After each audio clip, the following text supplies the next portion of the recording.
going over the menstrual cycle. And we're going to first start off with our follicle development here in the ovary.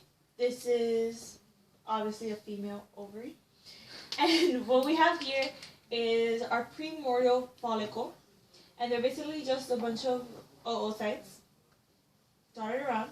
And then as we move to our primary follicle, we start to notice that there are round cells that begin to surround the oocytes. And these are called our granulosa cells. And it's important to note that the inner layer are granulosa and the outer layer are thecal cells. And these together are follicle cells that surround the oocyte. Next, we have our secondary follicle.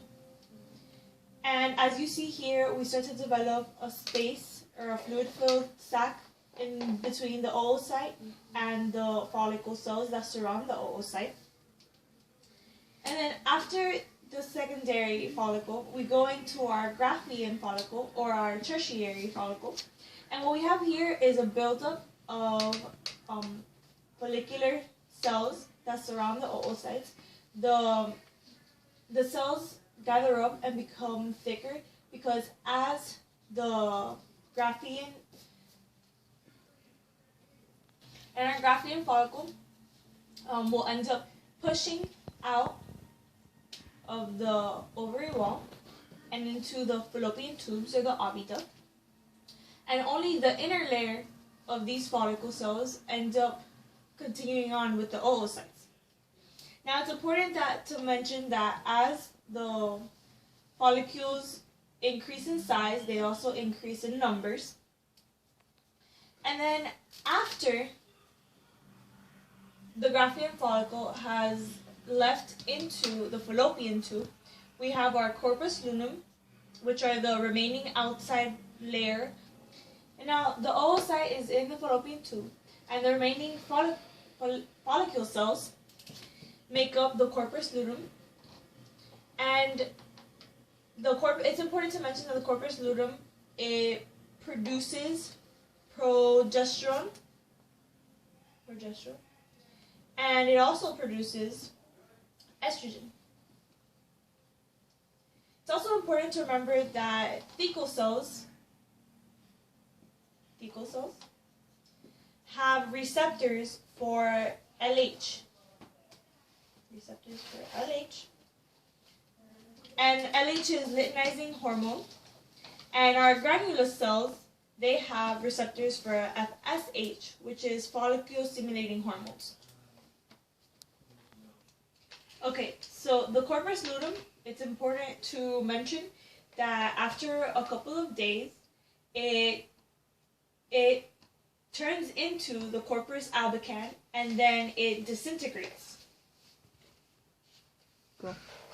And this whole process is ovulation. That we have over here. And now our FSH hormone, it basically stimulates the development of follicles, which we have here in the ovary. Our LH, there's a surge, which we see here in the chart, and this is basically what's going to stimulate ovulation or the oocyte going into the fallopian tubes. And then we also have progesterone and estrogen, which progesterone basically helps maintain the lining of the endothelium of the endometrium, and estrogen helps stimulate the thickening of the lining of the uterus.